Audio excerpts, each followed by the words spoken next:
Galera que ama Jesus, olha, estou muito feliz. Feliz porque a gente está retomando aqui um projeto antigo que é os podcasts sendo gravados. Se você quiser ser mais técnico, seria um videocast, tendo em vista que tem a imagem e o áudio.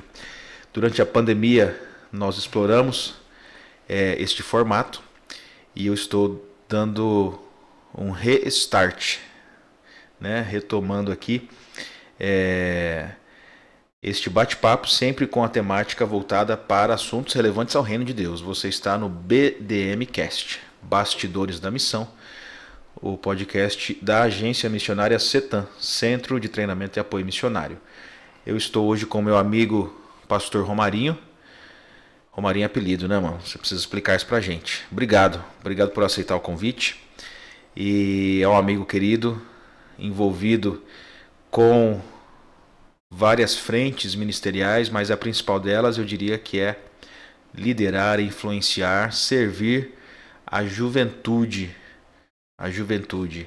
E aí eu vou pedir para que meu amigo Romarinho se apresente, fale um pouquinho sobre ele, a família, ministério, para a gente já pular nas temáticas aí do nosso bate-papo que envolve liderar e influenciar jovens, adolescentes. Desafio, né, mano?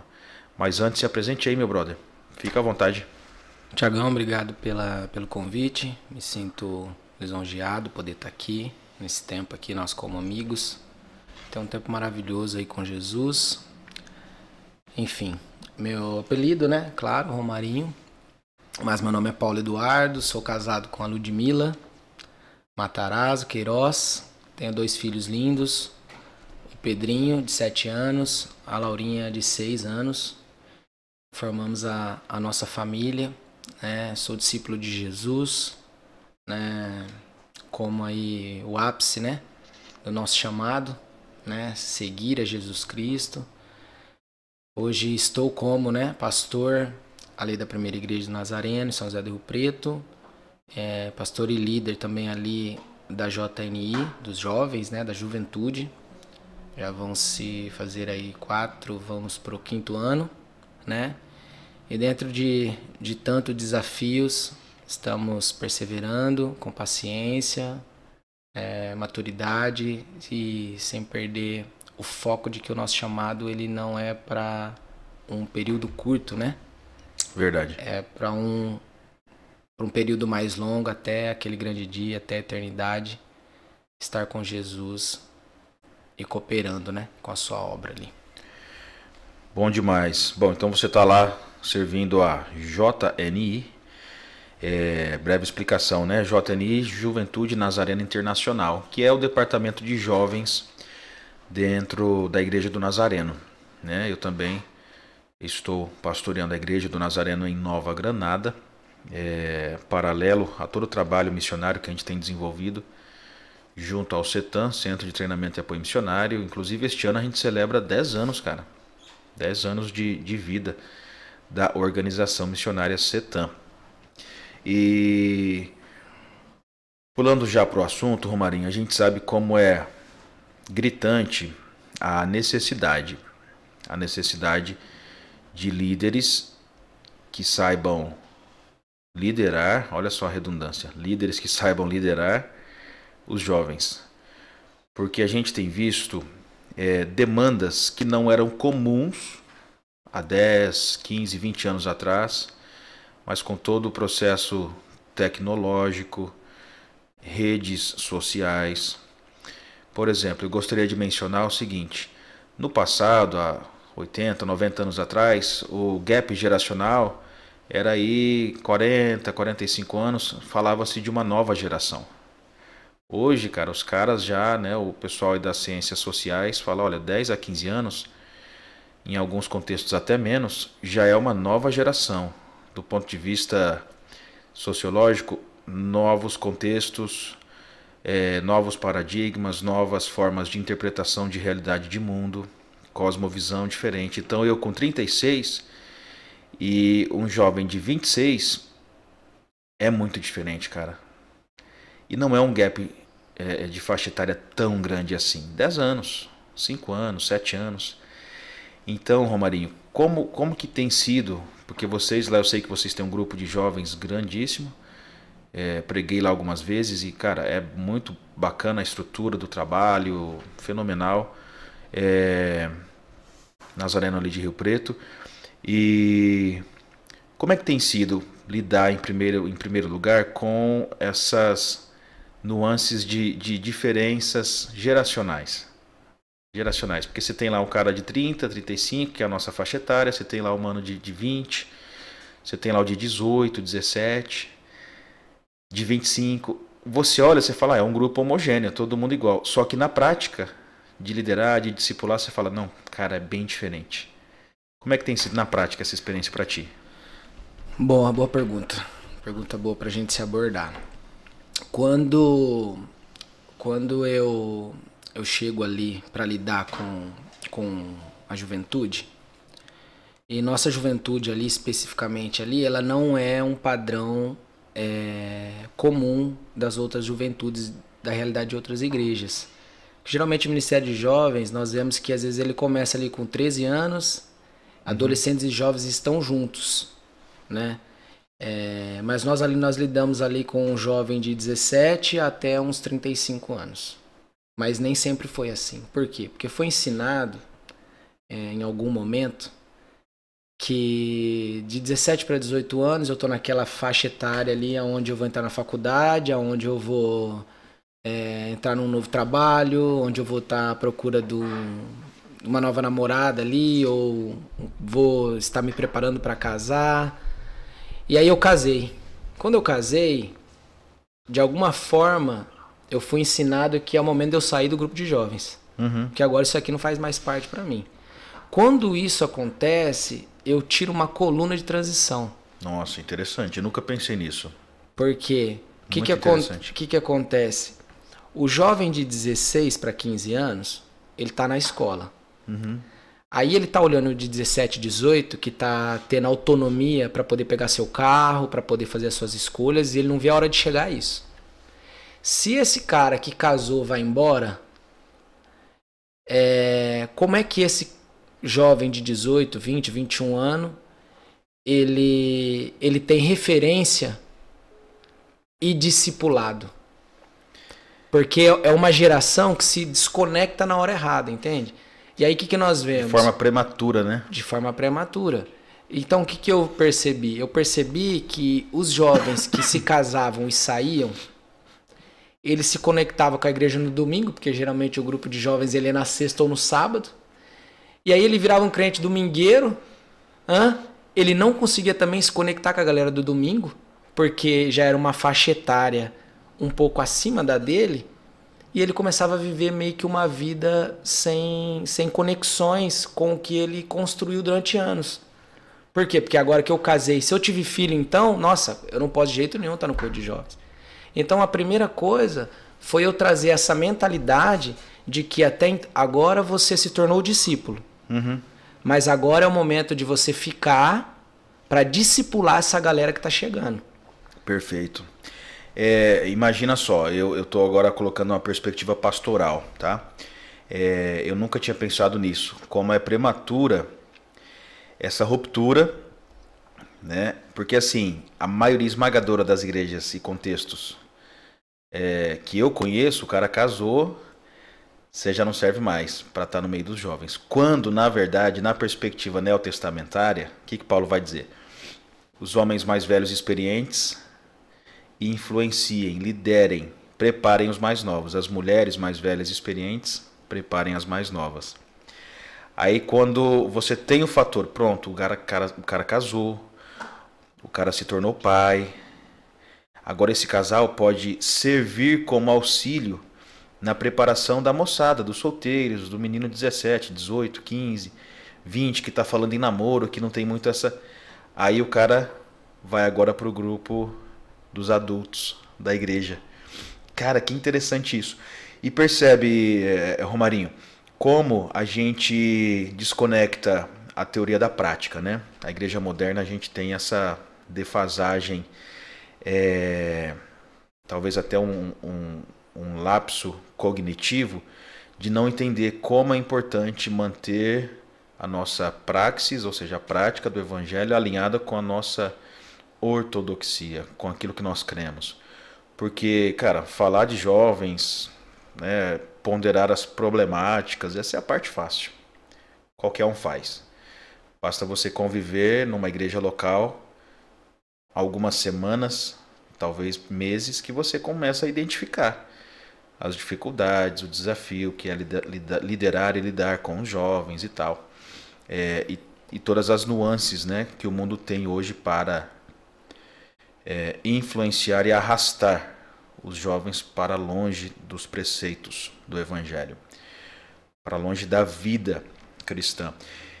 E qual que seria, Romarinho, já pulando para uma pergunta mais ousada, qual que seria uma possível resolução para esse BO de ruptura prematura?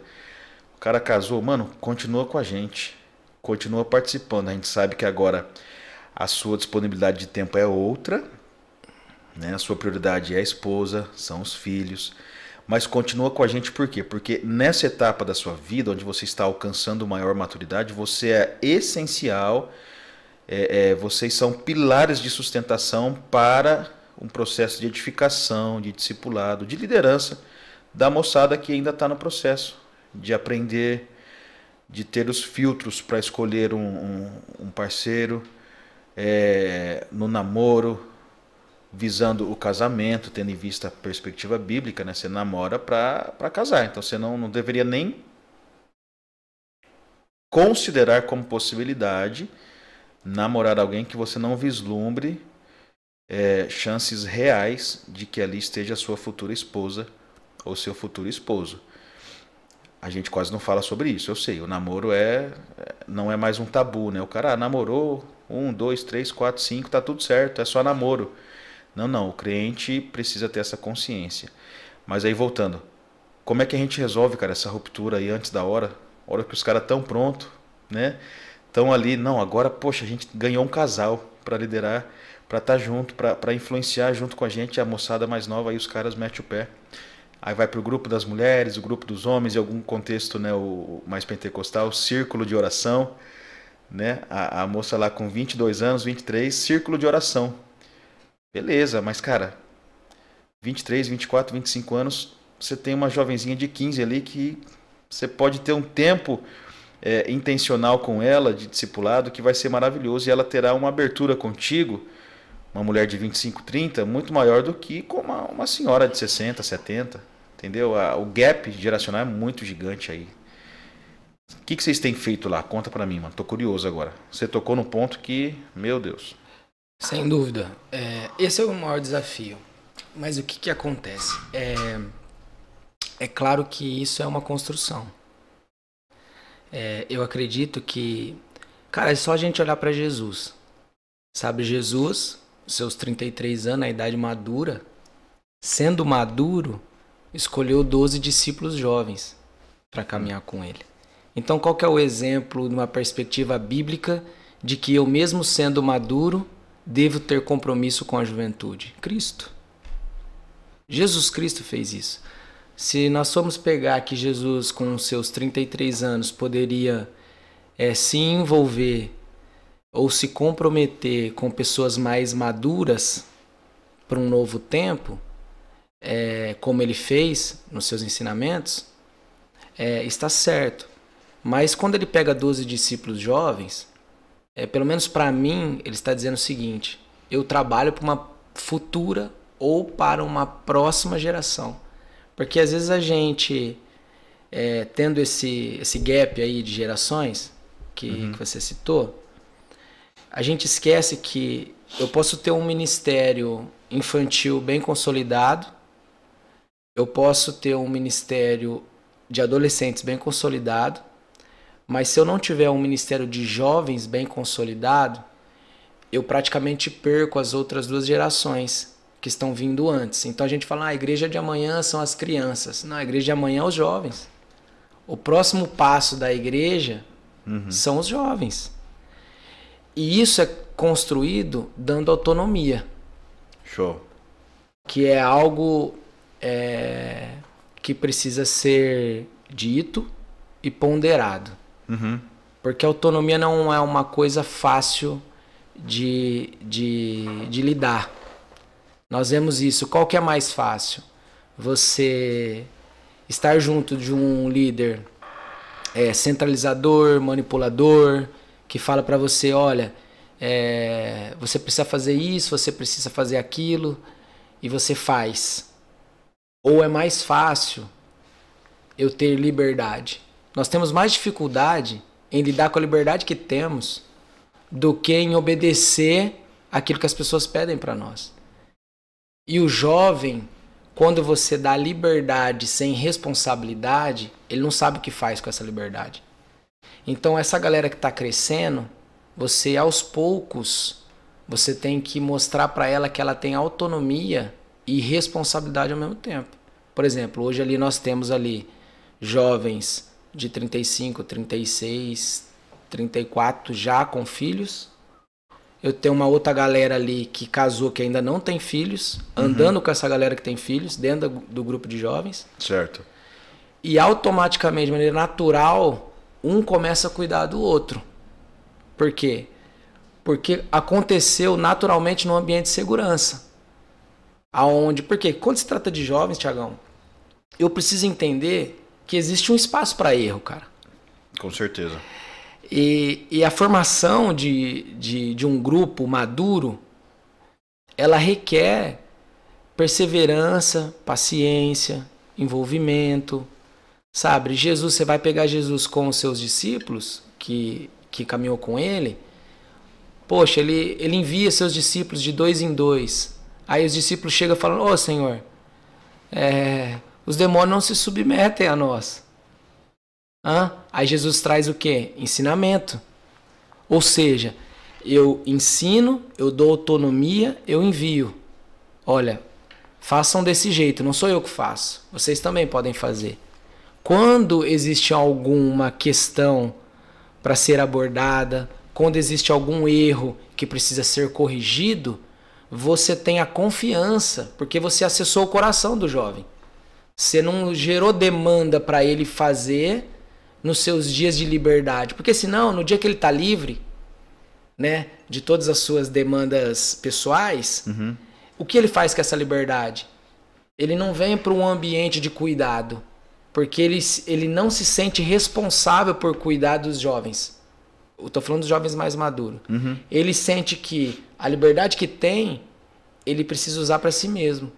Só que quando esse ambiente é tido como segurança e troca mútua, né, de confiança, porque você conseguiu acessar o coração dessa pessoa, você conseguiu se envolver com ele durante a caminhada, você conseguiu ter comprometimentos com ele que vão além daquele sábado, né? Vamos lá. Aquele sábado, aquela sexta-feira. Umas horas ali, né? Só na semana e tal. Você cria um ambiente familiar dentro de um ministério de jovens. Porque você trabalha com várias faixas etárias, que uns cuidam dos outros, e que quando tem algum problema, você consegue resolver porque existe confiança. Então qual que é o problema? Às vezes a gente, gerando muita demanda, a gente não consegue acessar o coração dos caras, entende? Você caminha 4, 5, 6 anos com a pessoa e você não consegue acessar esse lugar. É como um sacerdote que vai cumprir sua demanda no templo e não para ajudar, e só o bom samaritano parou. Ele está cumprindo uma demanda, mas o propósito, que era se envolver com o caído, com o perdido, com o próximo, ele não é realizado. Então essa galera mais velha, quando você acessa o coração dela, é natural que ele cresça com responsabilidade, não porque você mandou. É que conforme você mostrou para ele que ele tem liberdade para avaliar suas escolhas, ele escolhe se comprometer com a geração que está com ele. Porque se eu for por outro caminho, vamos supor assim, não, beleza. Eu vou pegar aqui os jovens, eu vou falar, a partir de agora, com 28 anos, você casou, você não pode sair mais, você tem que cuidar dos caras e tal. Você pode fazer o quê? Você pode matar a vida espiritual do cara, porque vai vir uma demanda sem um compromisso real, sem uma visão correta de que o compromisso que ele tem naquele tempo é de acordo com aquilo que Deus estabeleceu para ele. E se esse cara fala assim, poxa, eu acho que é o momento de eu sair, também tá certo.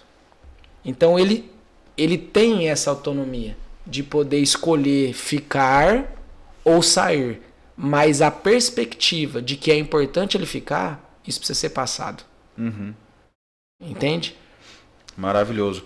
E é um sinal de maturidade, né, Romarinho? Porque imagina comigo.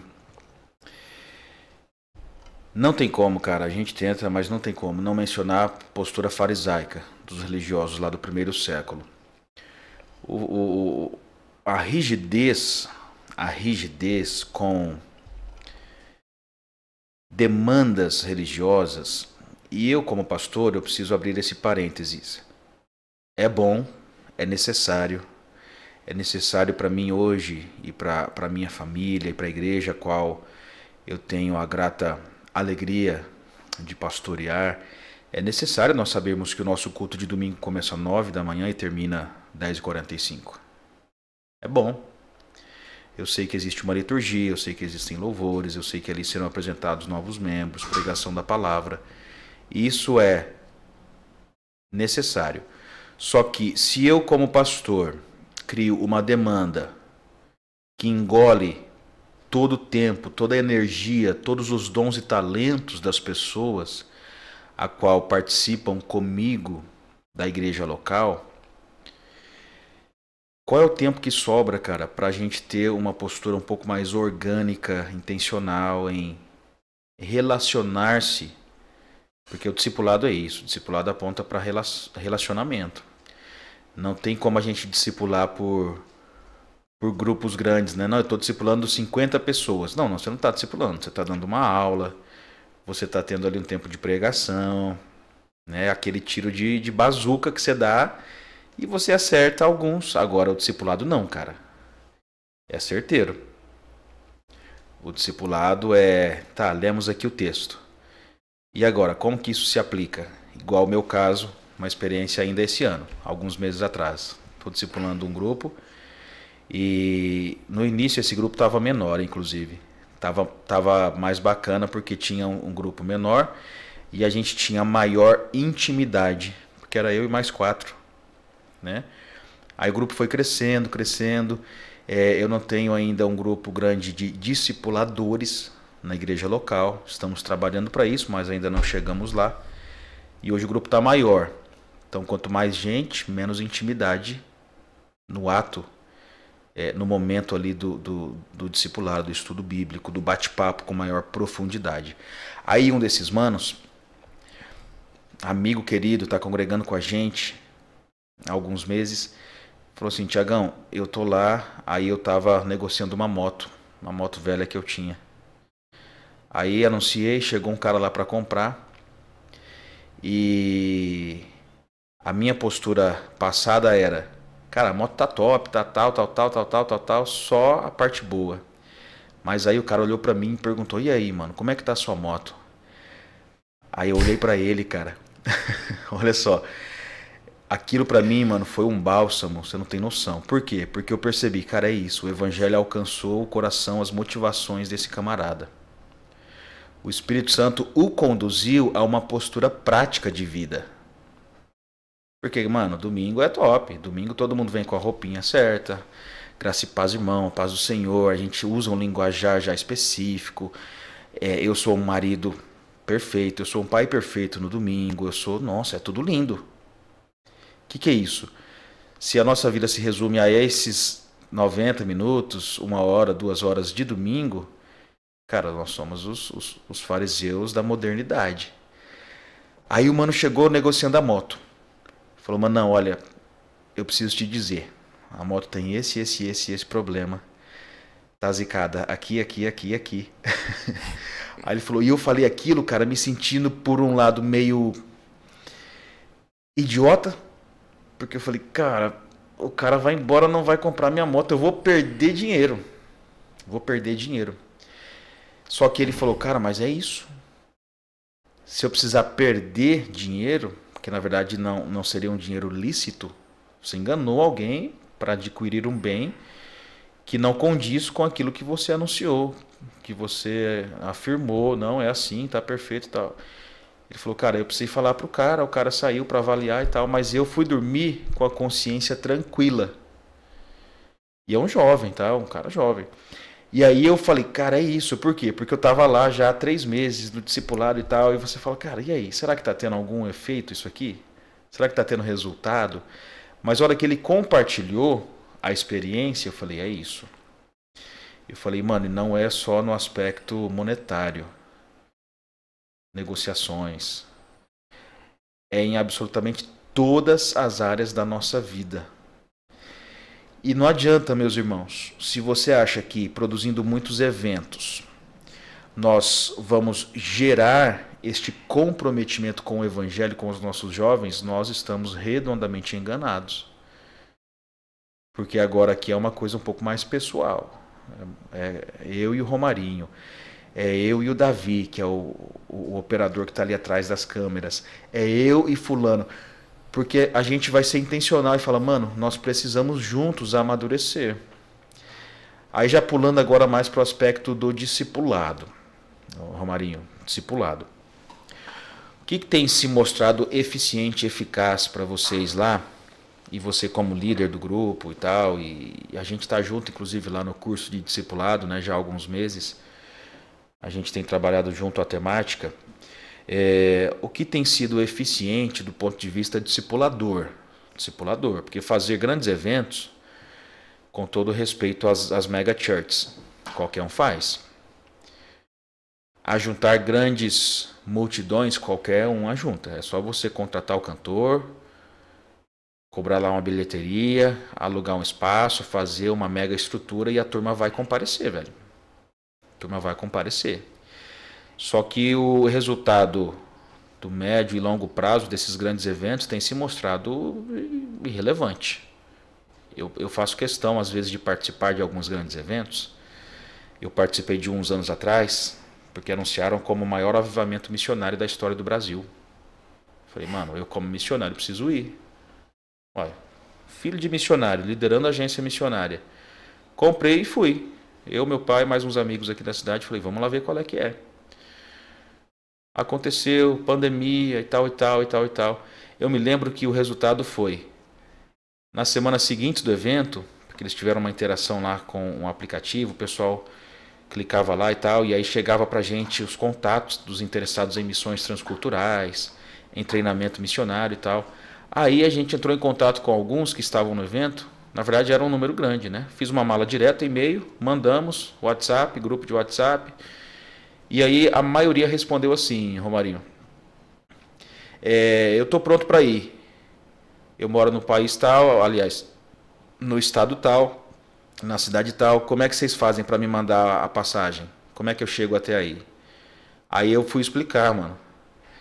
O pessoal que estava trabalhando no CETAM com a gente, não, nós somos uma instituição missionária, uma organização não denominacional, mas tem os custos, então a gente cobra aqui a mensalidade para o aluno vir, morar aqui, fazer o seminário de missões, fazer aqui o curso e tal e tal. Aí os caras respondiam assim, a maioria, tá? A maioria. Isso é um absurdo. Eu estou dizendo sim, eu estou pronto para ir lá para a África, para a Europa, para a Ásia, e eu tenho que pagar ainda. Então eu percebi o quê? A imaturidade e o evento por si só não correspondeu. Os eventos, deixa eu colocar no plural, os eventos por si só não correspondem a Mateus 28.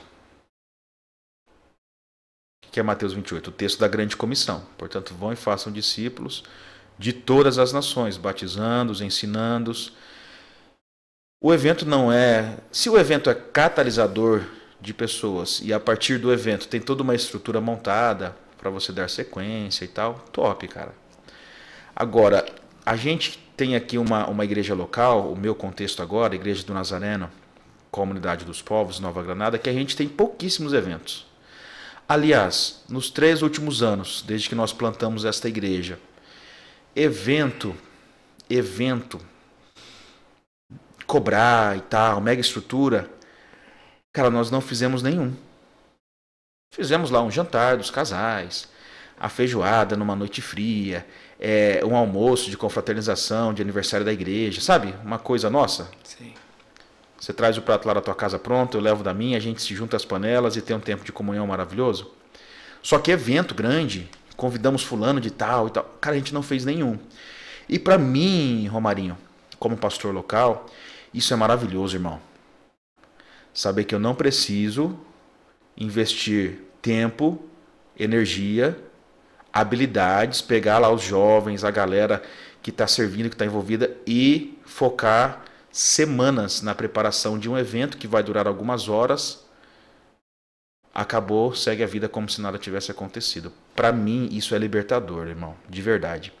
Por quê? Porque eu tenho um grupo de pessoas disponíveis e com tempo para poder discipular, velho. E esse é o nosso foco como igreja local. Vamos discipular. Aí eu tenho uma programação mensal que eu tenho lá segunda, terça, quinta, sábado à tarde, sábado à noite, domingo de manhã, domingo à noite. Com gente que mora no Brasil. Com gente que precisa fazer compra no mercado e 1/3 ou 2 do teu salário fica ali. Você não tem tempo sobrando, irmão. A pessoa tem que limpar a casa, a pessoa tem que levar o filho para a escola, buscar o filho da escola, a pessoa tem que se virar nos 30. Essa é a realidade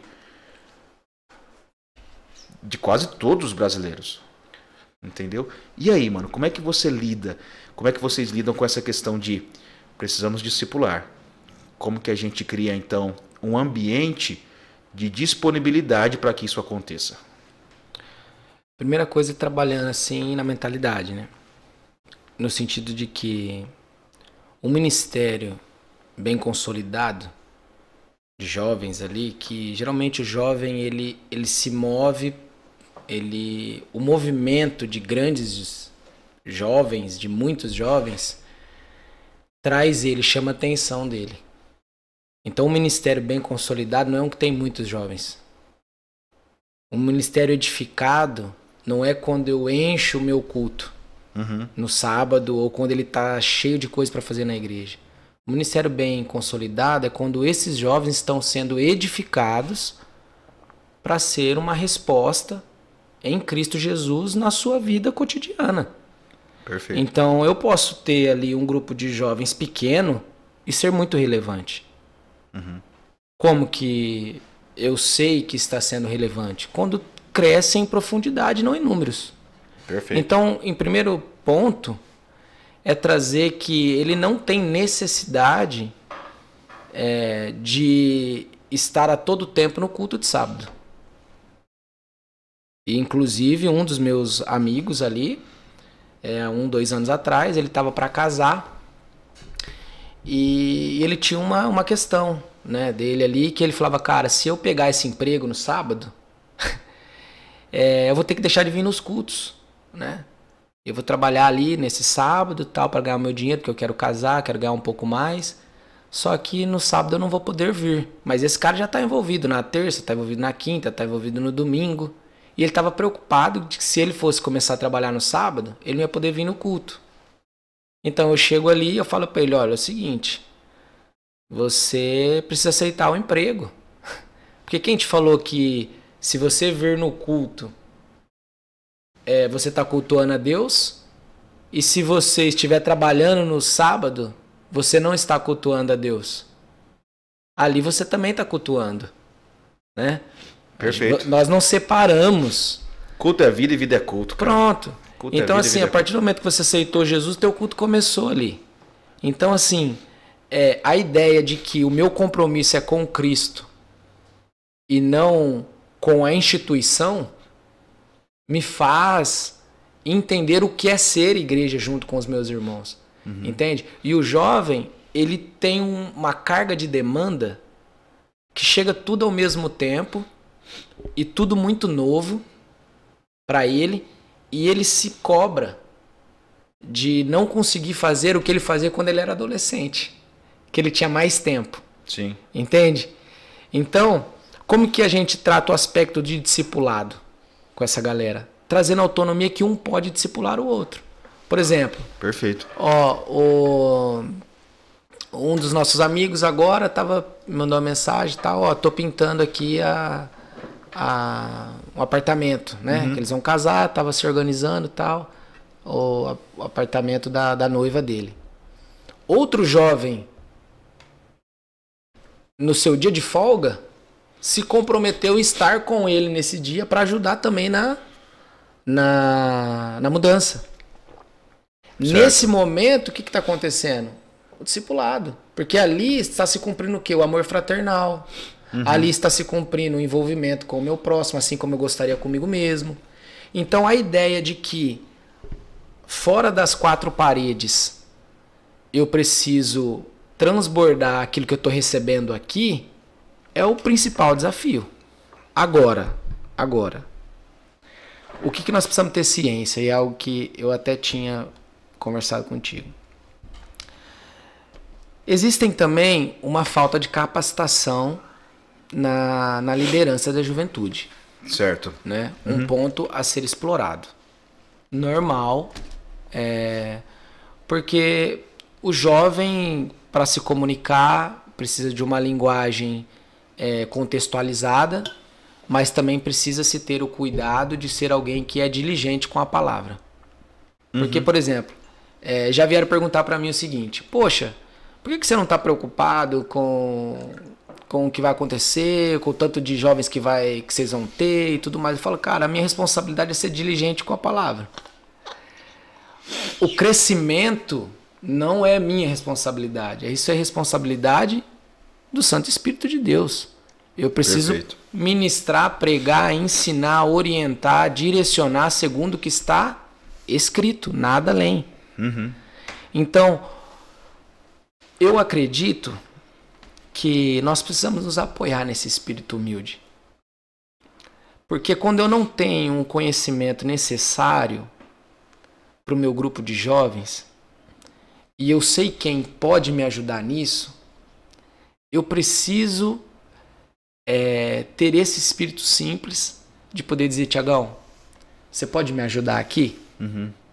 Eu não posso ter a pretensão de me tornar maior do que todos os outros jovens. Porque a posição de liderança, ela não pode agir, a autoridade que recebeu, a autorização que recebeu, ela não está para você agir sobre os jovens, mas em favor dos jovens. Você precisa ser alguém que está ali dizendo o seguinte: olha, galera, eu estou aqui para servir vocês. E se existe alguma falta em mim, e nós identificamos que alguém pode nos ajudar no nosso meio, ou alguém responsável com a palavra para estar conosco, eu preciso ser humilde o suficiente para dizer o seguinte: olha, vem cá, me ajuda, me traz um apoio, vamos caminhar juntos. Então eu vejo que assim como nos tempos de Jesus, e você citou ali dos fariseus, que falta esse espírito de humildade. Porque o jovem, como ele está em processo de formação, quando ele pega, às vezes, alguém que sabe mais do que ele, automaticamente ele começa a colocar essa pessoa como que eu posso dizer? Todas as minhas respostas eu posso encontrar nesse cara. Então, o nosso papel é dar autonomia para que todos possam buscar em Deus, em primeiro lugar, e poder ter essa responsabilidade mútua uns com os outros. Então eu penso assim, cara, se repousar, igual você falou, é libertador para mim. Eu não me colocar nessa posição de que eu sou a resposta, eu sou o discipulador de todos, sim, mas que nós todos temos a responsabilidade de ser discipulado pelo Santo Espírito e acompanhamento de pessoas experimentadas, me liberta desse lugar, dessa posição que eu não consigo manter. Perfeito. Mas aí que tá, a consciência, Romarinho. Ter a consciência de que não consegue manter. Cara,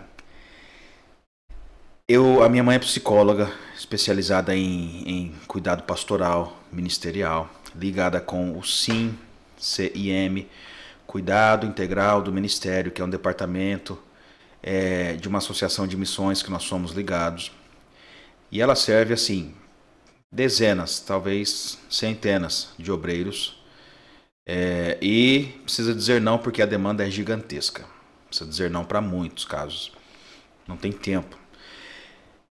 E eu passei pelo início, isso há 5 anos atrás, pelo início da síndrome do burnout. Desgaste emocional, desgaste psicológico, desgaste físico. Não estava pastoreando na época, estava envolvido e não sabia dizer não para ninguém. A síndrome messiânica. Sabe quando você se posiciona como o Messias, o Salvador, o ungido, tudo tem que ser você, você tem que fazer tudo. E aí você tem uma baixa de qualidade e produtividade gigantesca. Porém, a falsa sensação de que você está fazendo, que você está sendo relevante, está lá. Por quê? Porque você tem demanda de segunda a segunda, irmão. Você está envolvido em 4, 5, 6, 10 frentes ministeriais e você está se sentindo a reencarnação do Messias. Agora o Thiago resolve a parada. E aí, cara, o psicológico me travou. Comecei a ter ataque de pânico, tive uma experiência terrível em uma semana de férias dentro de um quarto de hotel, dei uma surtada. Foi leve, mas assim, o psicológico me travou. Aí comecei tratamento e tal. Hoje, a minha postura é outra.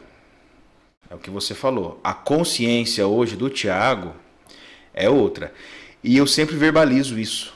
De púlpito, com os irmãos. Falo, queridão, eu não posso resolver tua vida. Não é uma campanha de 5, 7, 10, 15 elos que eu vou fazer na tua casa que vai resolver o BO.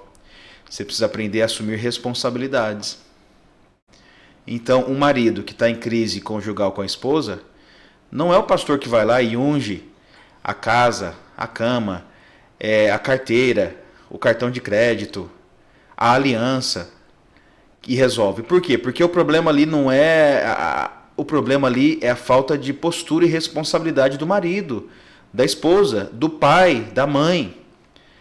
Só que a igreja moderna, por não ter muito senso crítico e embasado, obviamente, nas escrituras, ela não aprende a pensar. E por não aprender a pensar, não aprende a concluir de forma adequada.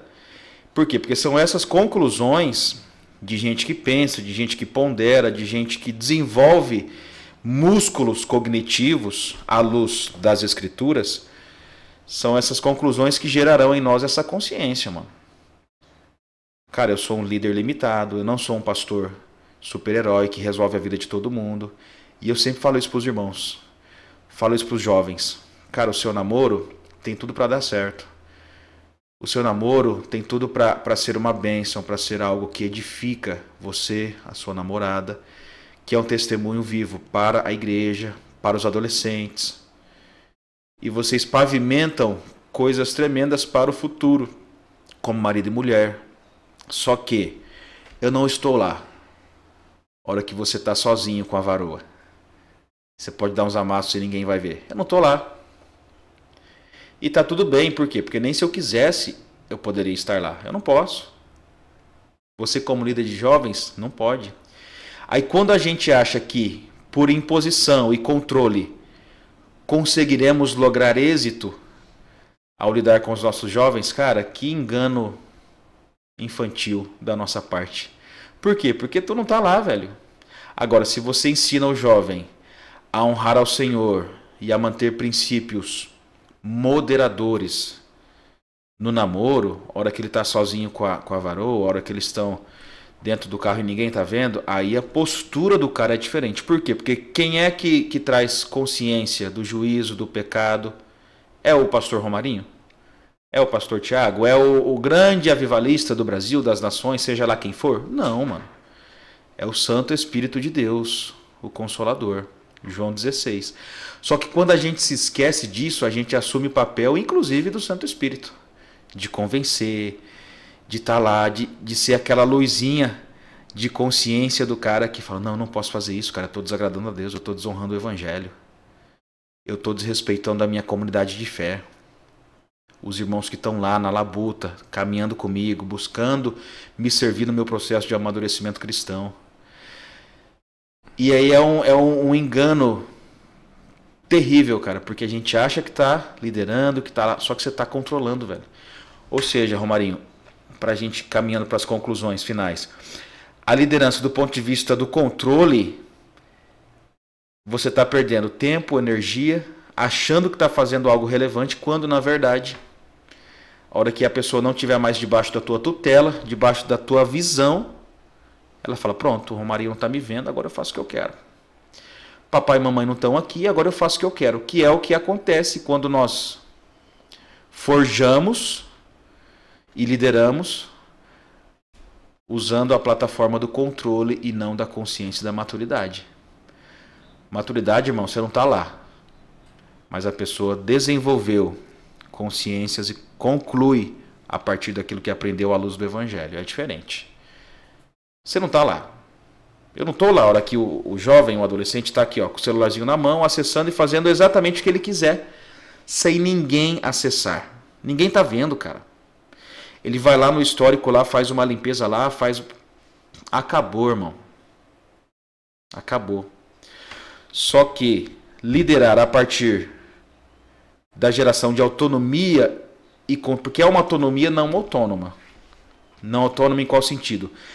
Não é uma autonomia que eu faço o que eu quero, como eu quero, quando eu quero. Não, não. É uma autonomia do ponto de vista, eu consigo concluir a partir das escrituras e saber o que me é relevante, o que não me é, o que me é lícito e o que não me é.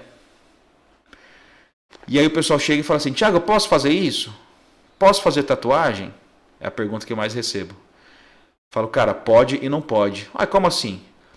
Pode se você tem liberação de papai e mamãe, se você já é alguém que paga as suas contas, se você tem autonomia e responsabilidade como indivíduo, você pode.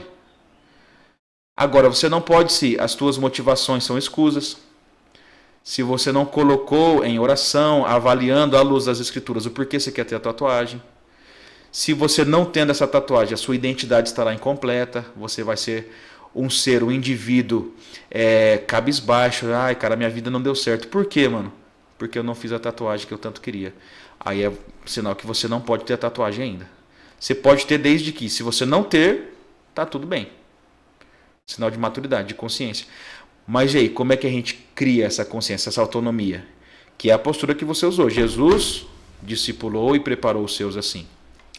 Cara, eu vejo que, em primeiro lugar, a consciência, né, de que não sou eu, de não tomar o lugar do Espírito Santo, do Santo Espírito de Deus, para gerar essa mudança, essa transformação de caráter, porque nós, na verdade, a gente não consegue transformar o homem. Quem transforma o homem é o Espírito Santo. Perfeito. Né? Então, em primeiro lugar, é a gente não querer tomar um lugar que não é nosso. Porque não podemos ignorar a capacidade do jovem de pensar e de quantidade e qualidade de informação que ele tem hoje. Uhum. Então, por exemplo, eu trouxe um dado aqui antes da gente começar a conversar, da Defesa Civil agora de 2025. Que certo. Os jovens de 16 anos até 24 anos, 66% que se afastam dentro dessa idade é por conta de ver hipocrisia na liderança. Uhum. Então, o que é isso?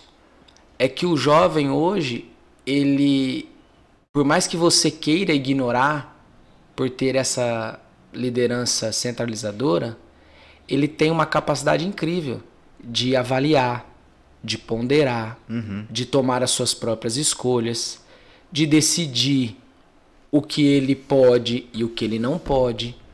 O jovem hoje, para uma liderança centralizadora, vai encontrar muita dificuldade com essa galera. Por quê? Como Jesus, que apresentou um evangelho profundo e que não se movia por aparência, a juventude hoje que busca algo profundo em Deus, ela não vai mais corresponder a uma liderança que se move por aparência, que se move por eventos, que se move em mostrar um trabalho excelente, mas que esse trabalho, dentro dos nossos corações, que esse é realmente o trabalho excelente do Santo Espírito, é aquilo que ele espera de nós, não está sendo realizado. Então eu posso mostrar para todo mundo que o trabalho está excelente. Como? Colocando uma cortina de que as coisas precisam ser perfeitas, que os eventos precisam ser com excelências para Deus, mas na verdade que as pessoas estão desconstruídas.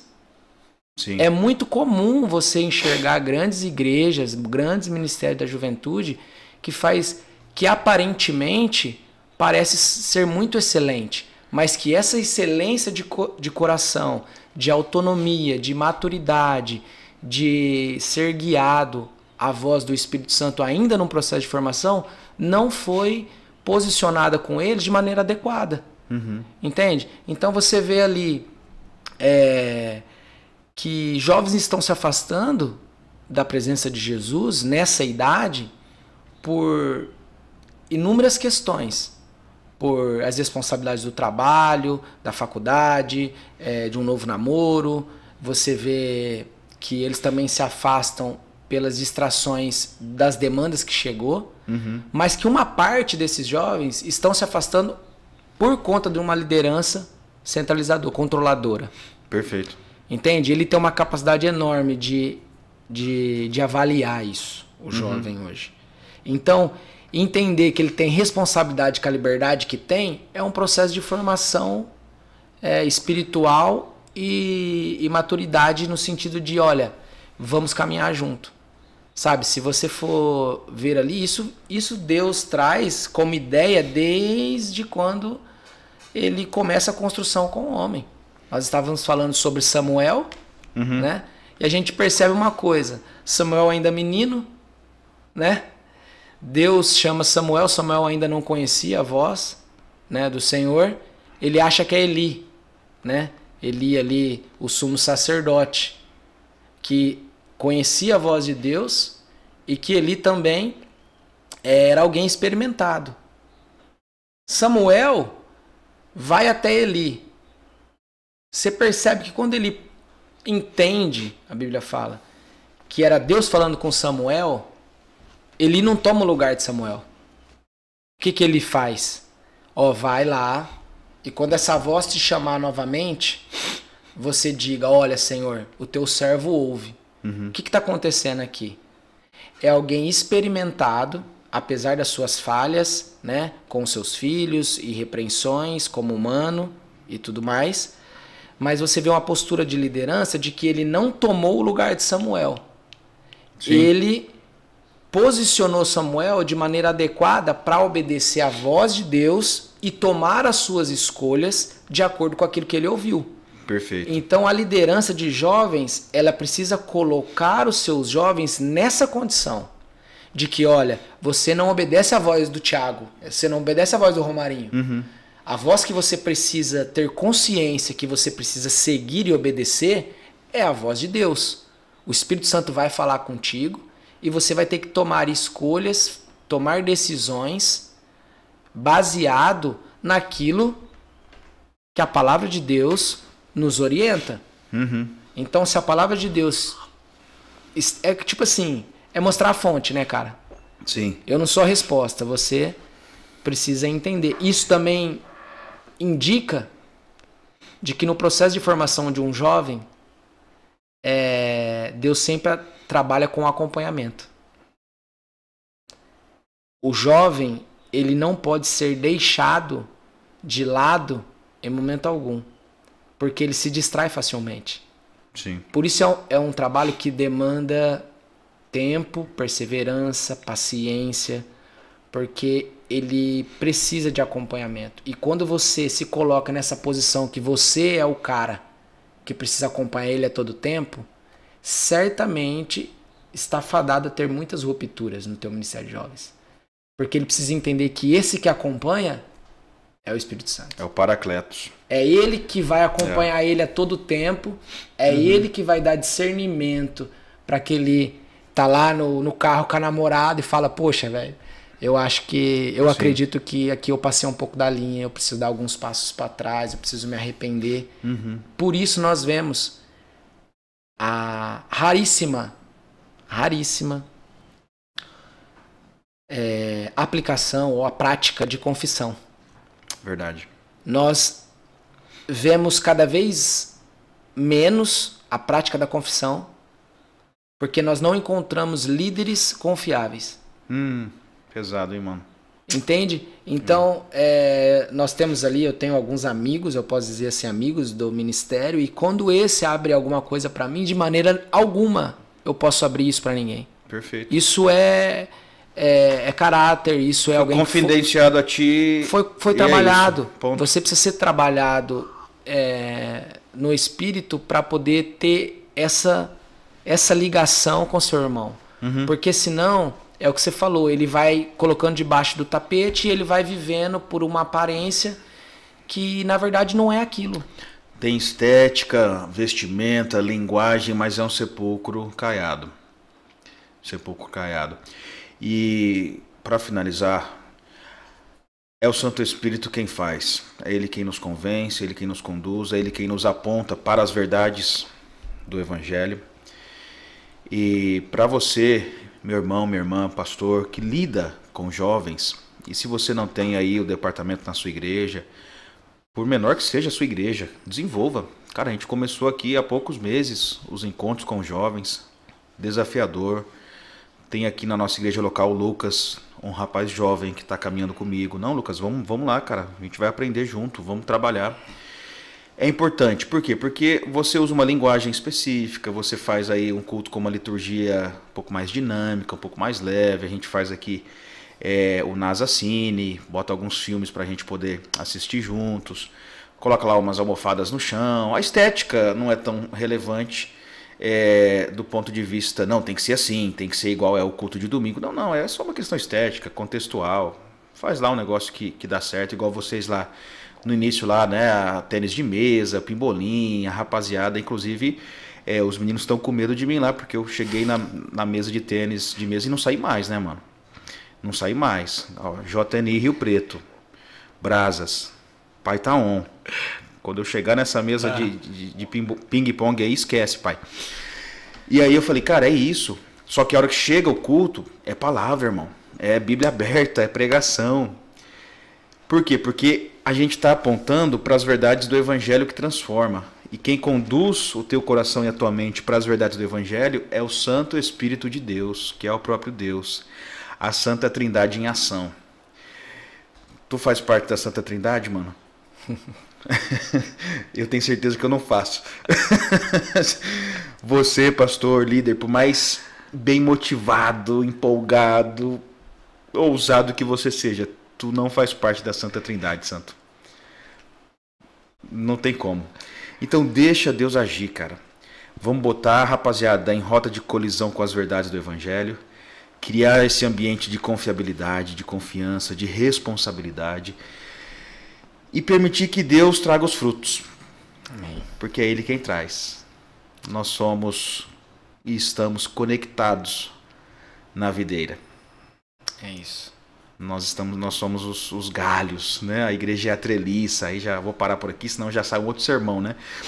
Mas quem é a videira é Jesus, cara. Na parábola lá é claro como cristal, é Jesus.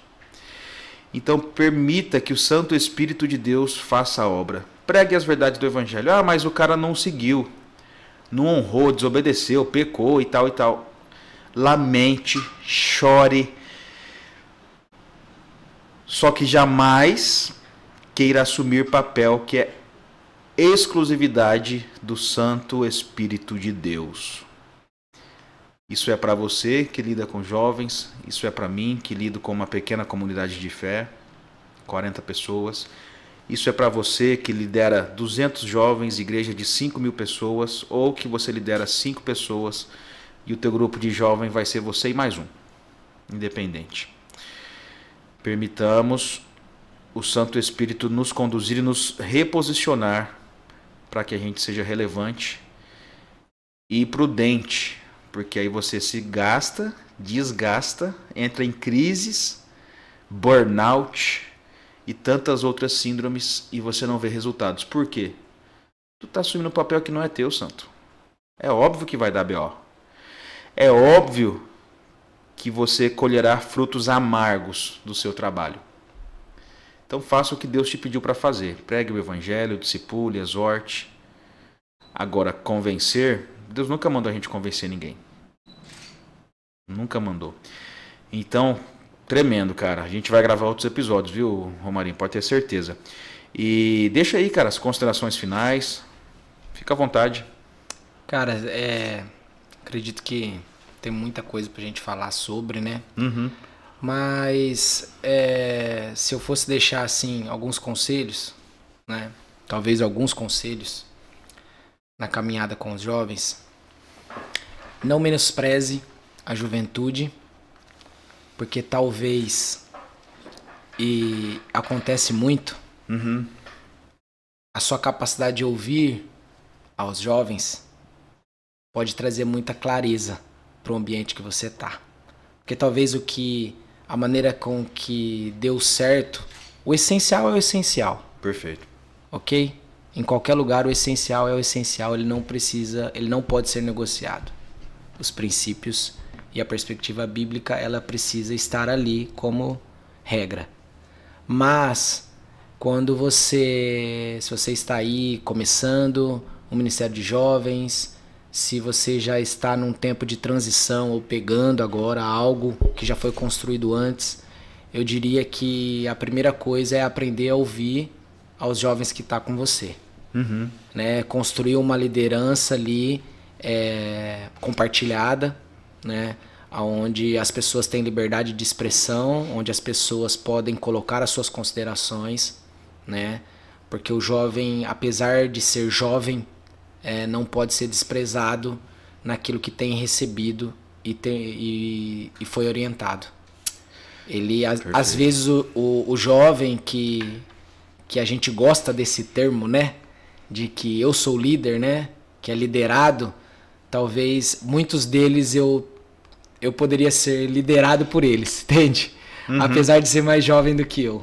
Porque nós vemos a capacidade do Santo Espírito de Deus de trazer lucidez ali para aquele lugar. Então, ouvir aos jovens que caminham com você é primordial para a construção dessa mentalidade madura, uma liberdade mais, como que eu posso dizer, uma coisa mais solta, não tão rígida, né? Sim. Porque o jovem ele foge dessa estrutura rígida, ele quer se sentir mais livre nesse ambiente. Então ouvir, ter acompanhamento, né? É muito importante que você tenha acompanhamento do seu pastor nesse processo de juventude, ter esse feedback do que qual é a visão, né, bíblica, qual é a visão da igreja, o que nós queremos trabalhar para esse tempo, para que você possa ter esse acompanhamento e esse apoio necessário, porque vai precisar desse apoio em algum momento.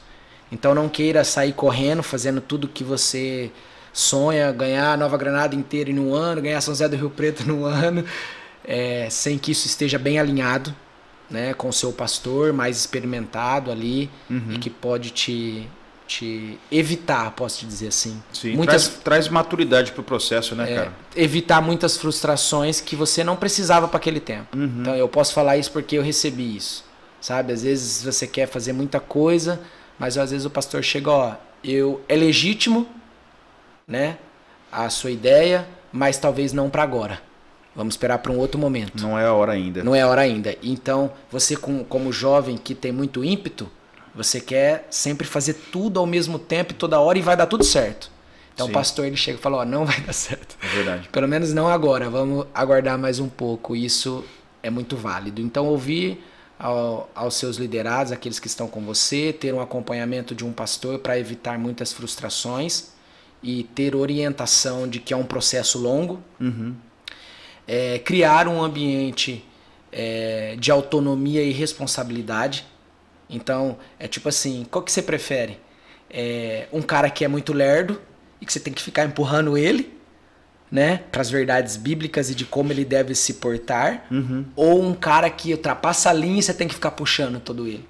Então você vai começar a aprender a lidar com um e com o outro. Quem você pode dar mais responsabilidade, para quem você tem que dar um pouco mais de liberdade. Você vai ter que trabalhar com essas duas vertentes ali de maneira muito consciente. Sim. Porque senão você perde o fio da meada ali. E é natural que isso aconteça. Por isso é importante o acompanhamento. Liderar é isso, né, cara? A customização da postura do líder. a forma que eu trato contigo não é a mesma forma que eu vou tratar com o Lucas. Como não é a mesma forma que eu vou tratar com o Davi. E aí achar que é linha de produção, né, de discípulos, não é assim, cara. Então vamos trazer mais humanidade para a nossa liderança com os jovens, que é isso que eles querem. Eu percebo que é isso que eles querem. Sentar, ouvir, ter um tempo com o pastor. Não, vamos lá que a gente vai tomar um café junto, sabe? Aquele momento descontraído.